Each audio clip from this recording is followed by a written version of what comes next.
Il ne marchait pas dans les pas du capitaine. Il ne se tenait jamais à ses côtés dans les cortèges officiels. Il n'apparaissait sur aucune image, dans aucun rapport, dans aucune liste connue.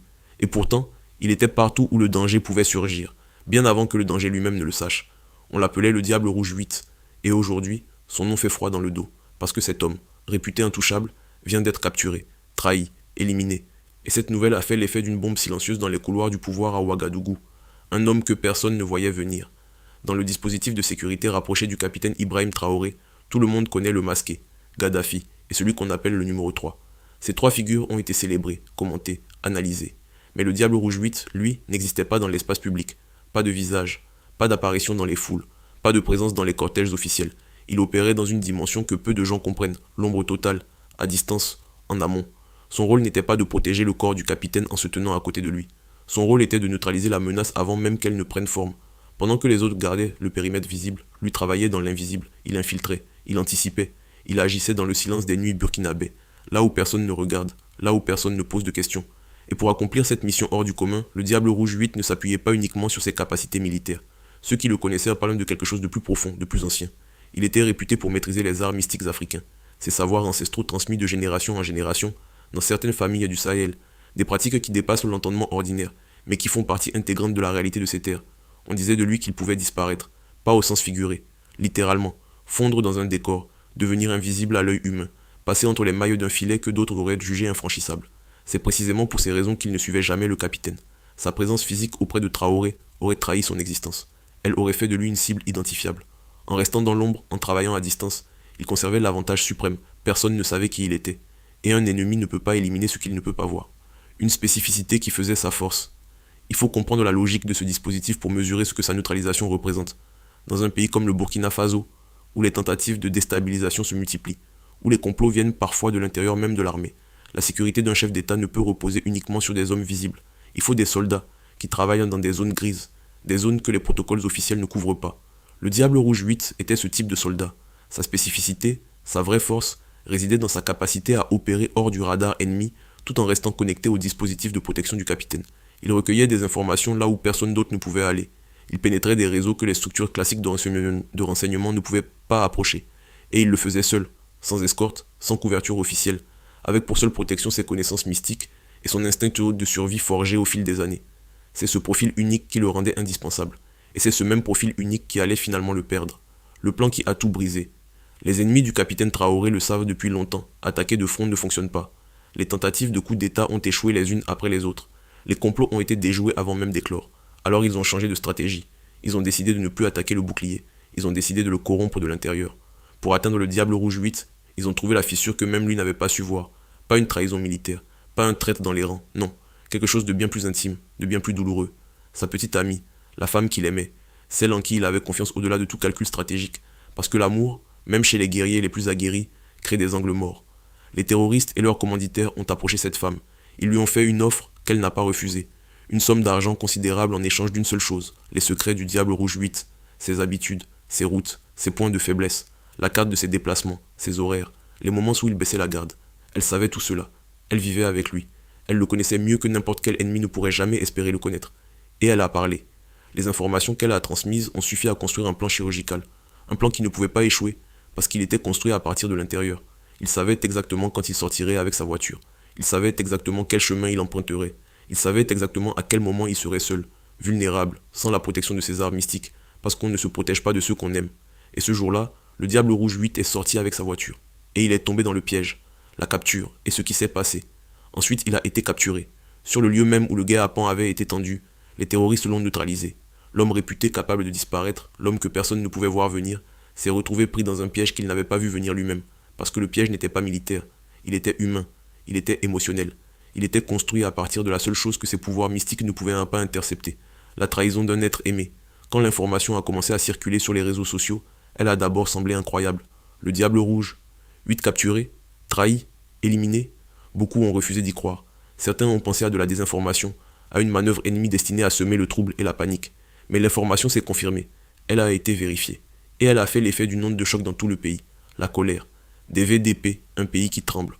Au Burkina Faso, les volontaires pour la défense de la patrie, les VDP, sont bien plus que des combattants auxiliaires.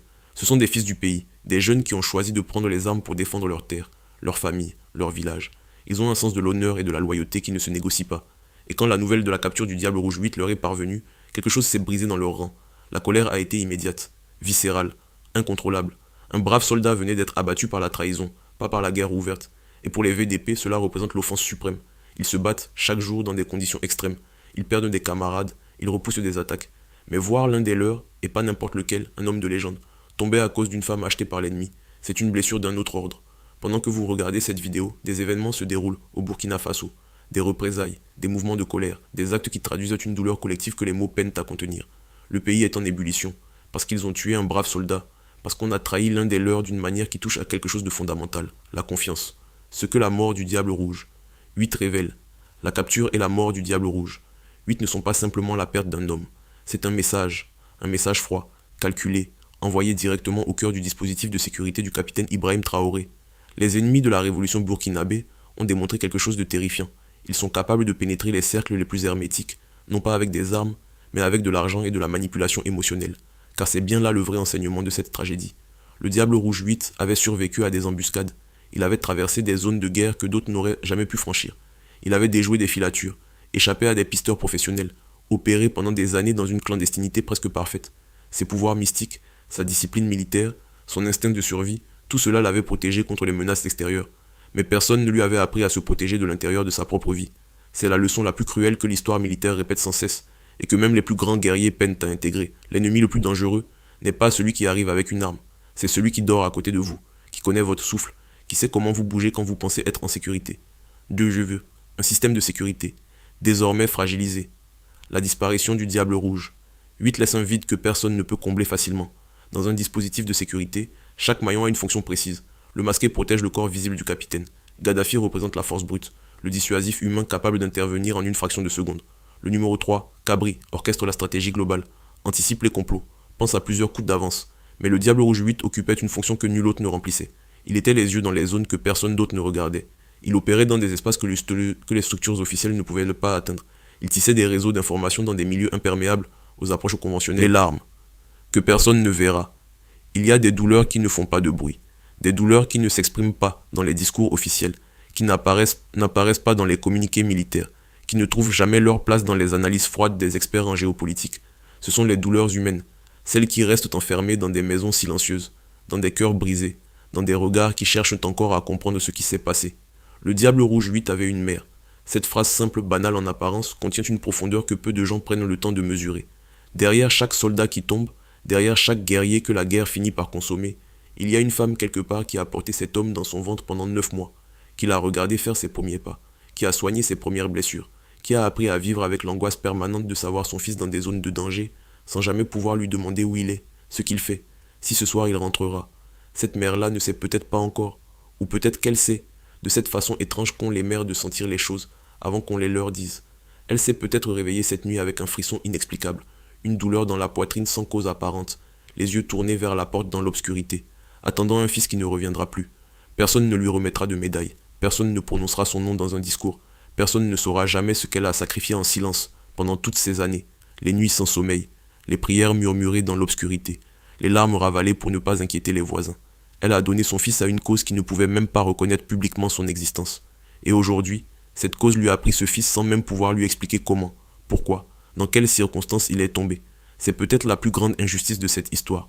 Non pas la trahison en elle-même, non pas la mort au combat, mais le silence obligatoire qui entoure tout cela, le deuil impossible d'une mère qui ne peut pas pleurer son fils à voix haute parce que son fils n'existait officiellement pas. Les enfants qui attendent. Et puis il y a une autre question. Une question que personne ne pose mais que tout le monde pense. Est-ce que le Diable Rouge 8 avait des enfants? Dans les sociétés du Sahel, un homme de son âge, de son parcours, a presque certainement fondé une famille. Peut-être des enfants en bas âge qui ne comprennent pas encore ce que signifie le mot guerre. Des enfants qui attendent leur père le soir, qui gardent sa chaise vide à table en se disant qu'il va revenir, que bientôt il poussera la porte et que tout redeviendra normal. Ces enfants-là vont grandir avec une absence impossible à expliquer, parce qu'on ne peut pas leur dire la vérité, du moins pas maintenant, pas tout. Ils vont grandir avec des questions sans réponse, avec un vide au centre de leur enfance, avec cette blessure particulière que les enfants de soldats portent toute leur vie, la certitude que leur père a choisi quelque chose de plus grand qu'eux. Est-ce que c'est juste? Est-ce que c'est nécessaire? La révolution burkinabé vaut-elle le prix de ces enfances brisées, de ces familles décimées par le silence et le sacrifice? Ce ne sont pas des questions rhétoriques, Ce sont des questions réelles, que des femmes et des enfants réels se posent chaque nuit dans des maisons de Ouagadougou, de Bobo-Dioulasso, de Kaya, de Dori. Des questions auxquelles aucun discours politique ne peut répondre de manière satisfaisante, parce qu'aucun discours politique n'a jamais su combler le vide laissé par un père absent, par un mari qui ne reviendra plus. La douleur des frères d'armes. Dans la caserne, dans les bases avancées, dans les postes isolés du Nord où les soldats passent des semaines sans contact avec le monde extérieur, la nouvelle de la mort du Diable Rouge. 8 a circulé comme une flamme dans la nuit, de bouche à oreille, de radio en radio, de regard en regard. Et ces hommes, ces soldats, qui ont appris à ne pas pleurer, à qui on a enseigné que la douleur est une faiblesse, que le guerrier ne vacille pas, ces hommes ont ressenti quelque chose qu'ils n'arrivent pas à nommer. Pas de la peur, pas exactement de la tristesse non plus, quelque chose d'intermédiaire, quelque chose de plus profond, une fissure dans la certitude, une brèche dans l'armure.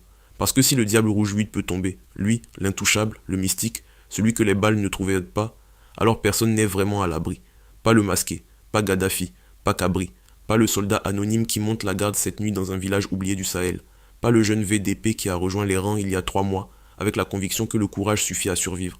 Cette pensée-là est peut-être la plus déstabilisante de toutes. Non pas parce qu'elle est fausse dans la guerre, personne n'est invincible, tout le monde le sait, mais parce qu'elle touche à quelque chose d'essentiel dans la psychologie du combattant, la foi en sa propre capacité à survivre. Sans cette foi, le soldat hésite. Et dans la guerre, l'hésitation coûte des vies. Les commanditaires de cette opération le savaient. Ils ne voulaient pas seulement éliminer un homme, ils voulaient briser un mythe, détruire une légende, montrer à tous ceux qui croient en la révolution burkinabé que personne n'est au-dessus des lois de la trahison et de la mort, que même les plus forts peuvent être abattus par la ruse, par l'argent, par la faiblesse d'un cœur qui aime, la femme trahie, par sa propre décision. Mais dans cette histoire, il y a encore une autre douleur dont on ne parle pas, celle de la femme elle-même. Prenons un moment pour y réfléchir sérieusement, sans jugement hâtif.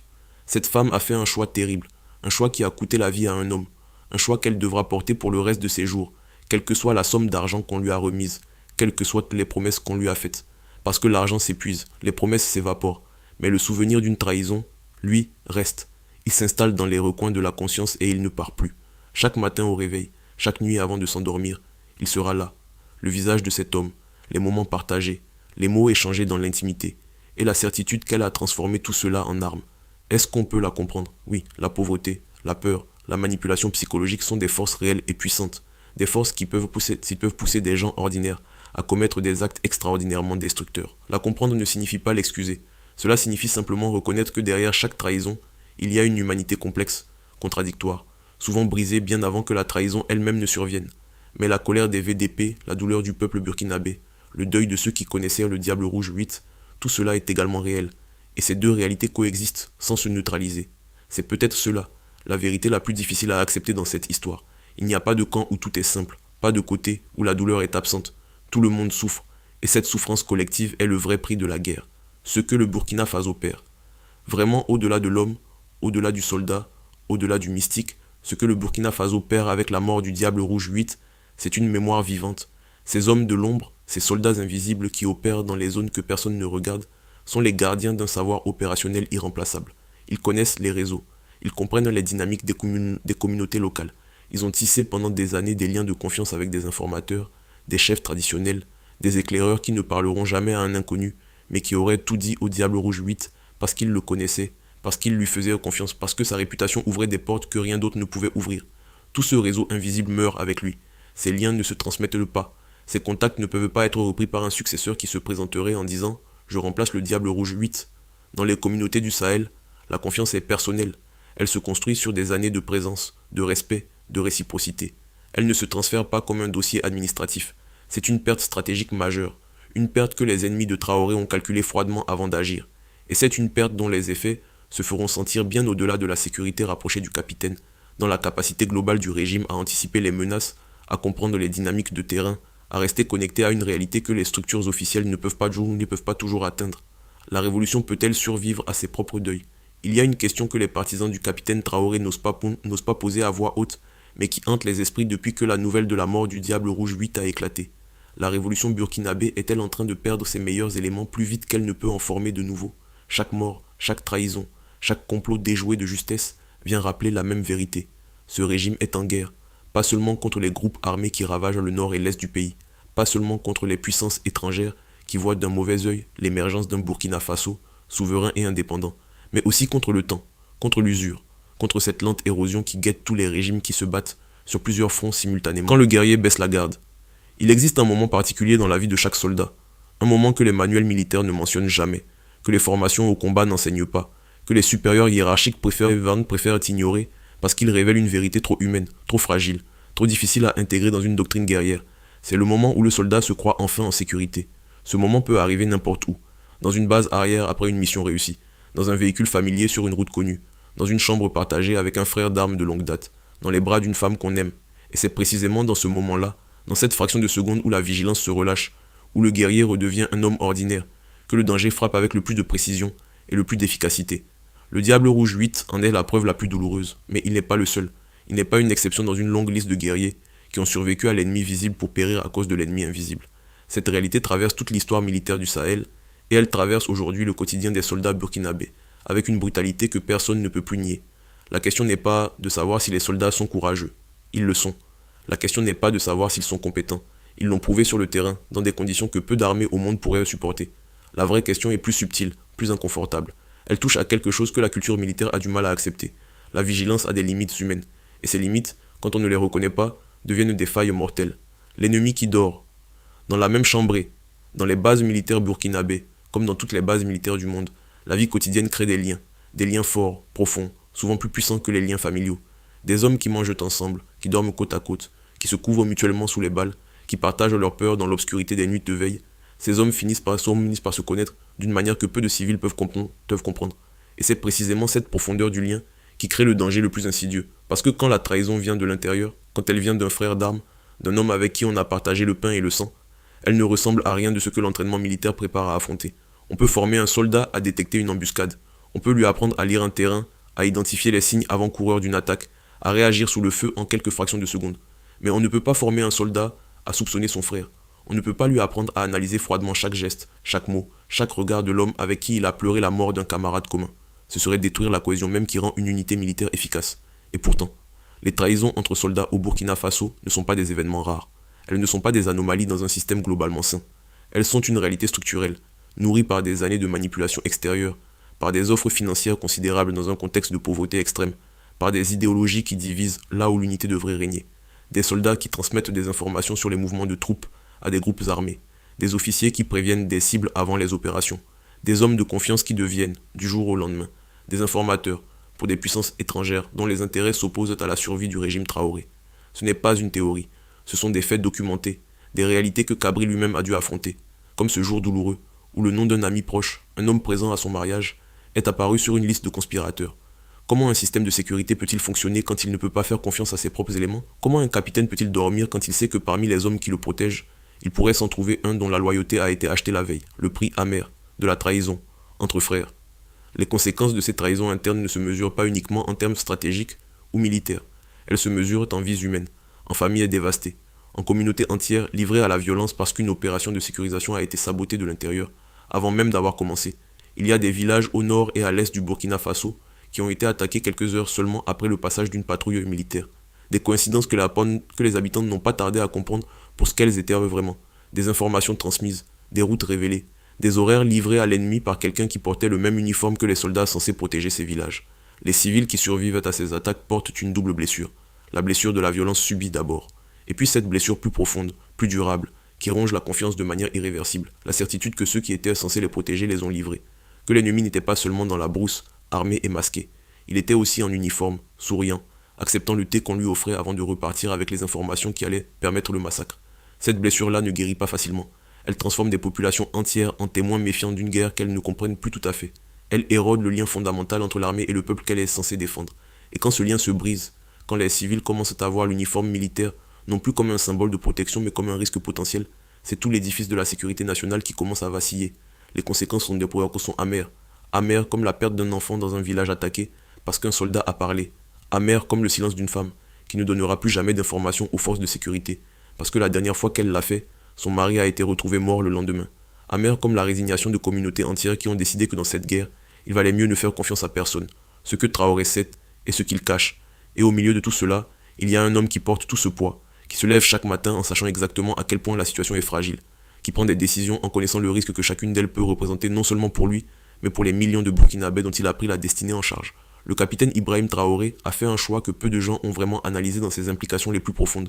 Il a décidé de ne jamais exposer sa famille publiquement. Pas d'image de ses enfants sur les réseaux sociaux, pas de photos de son épouse lors des cérémonies officielles, pas de mise en scène familiale destinée à humaniser son image ou à gagner la sympathie des populations. Dans un monde politique où les dirigeants utilisent leur vie privée comme un outil de communication, où les familles sont soigneusement mises en scène pour projeter une image de normalité et de proximité, ce choix détonne. Certains y voient de la froideur, d'autres y voient de l'arrogance, mais ceux qui comprennent vraiment le contexte dans lequel Traoré opère y voient quelque chose d'entièrement différent. Ils y voient un homme qui a compris une leçon fondamentale, peut-être la leçon la plus difficile que le pouvoir puisse enseigner. Quand on dirige un pays en guerre, quand on est la cible de multiples tentatives de déstabilisation, quand des puissances étrangères et des groupes armés cherchent activement à vous éliminer. Votre famille était votre point le plus vulnérable. Traoré a regardé l'histoire. Il a vu comment les ennemis des révolutionnaires africains ont opéré par le passé. Thomas Sankara a été assassiné. Muammar Kadhafi a été éliminé. Patrice Lumumba a été trahi et tué. Dans chaque cas, les ennemis n'ont pas seulement cherché à atteindre le leader. Ils ont cherché à atteindre ce qu'il aimait, ce qui le rendait humain, ce qui pouvait le faire hésiter, le distraire, le fragiliser au moment crucial. En gardant sa famille dans l'ombre totale, Traoré ne commet pas une erreur de communication. Il applique une stratégie de survie. Il refuse de donner à ses ennemis la carte émotionnelle qui pourrait être utilisée contre lui. Il dit, par ce silence calculé, vous ne trouverez pas par moi ce que je protège le plus. Vous ne saurez pas où ils sont. Vous ne pourrez pas les utiliser comme levier contre moi. C'est un sacrifice silencieux. Un sacrifice que sa famille porte probablement avec une dignité douloureuse. Des enfants qui ne peuvent pas parler de leur père à l'école. Une épouse qui ne peut pas exister publiquement aux côtés de l'homme qu'elle a choisi. Une vie familiale entière reléguée dans l'invisible. Protégée par l'anonymat comme d'autres sont protégés par des gardes du corps. Et cette décision prend encore plus de sens à la lumière de ce qui vient d'arriver au Diable Rouge 8. Si les ennemis de Traoré sont capables d'identifier et de cibler un homme dont l'existence même était secrète, en utilisant sa relation intime comme vecteur de trahison, que ferait-il s'ils savaient exactement qui sont les enfants du capitaine? Dans quelle école ils vont? Quel chemin ils empruntent chaque matin? La réponse est évidente. Et c'est cette réponse évidente qui explique le silence de Traoré sur sa vie privée mieux que n'importe quelle analyse politique.